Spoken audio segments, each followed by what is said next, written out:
Hello everyone, how you doing? I hope you're doing great. Welcome to another video. And today I really wanted to talk about a subject that in my opinion is really important. That is body language, and more specifically body language in communication, because I think that in the last videos I talked a lot about our mindset and what we should focus on, but when it comes to body language, sometimes it's really in us, like since we were kids or since we were teenagers, a specific body language that it's kind of automatic for us. And sometimes even changing our beliefs and our thoughts, sometimes it's even easier than changing the way we our posture and the way that we use our body in order to speak in a different way. So a lot of times I'm just very confident and I caught myself closing my body, even though in my mind I am confident, just because in a way that was my habit for a long time, just trying to fit in, trying to fit small. And I think for women more specifically, because we always have to close our legs and things like that, so sometimes we tend to act small in places.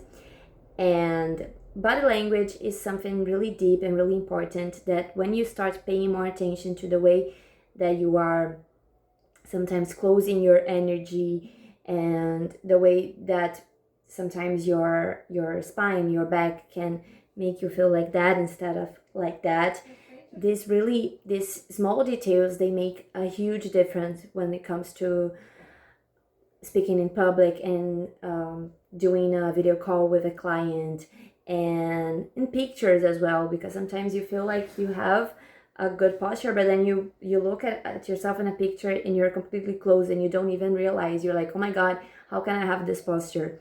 But this is a matter of start noticing more and start paying more attention to the details. So your hands, your legs, your foot, like if you're moving too much, if you're not moving enough, and what your eyes are saying, because sometimes our eyes move too much, and if you're smiling, if you look suspicious in a way. So that's why recording videos are so important, because then you can realize things that sometimes people don't tell you.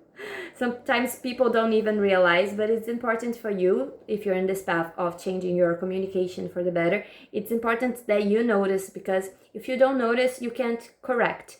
So sometimes people are like, oh, but I don't want to record myself because I don't like the way I sound, I don't like the way I look. But it's not going to change if you don't record yourself. So sometimes recording yourself is just a way of feeling, you can feel neutral and start taking notes of what you want to get better. Because if you don't know what you want to change, how can you change? So for example, if you notice that you're speaking too fast, you can speak slow. If you notice that your body language is not good, you can start doing some research on how to develop a more positive body language, and how to give signals with your body, and how to pass more authority if that's what you want, or to be more trusting, or to look more kind, to look more magnetic, using specific ways of gestures and expressions in general. So I'm really fascinated about this topic, and I want to hear your opinion on that. And that's it for today. I hope you got some insights about this, and see you around.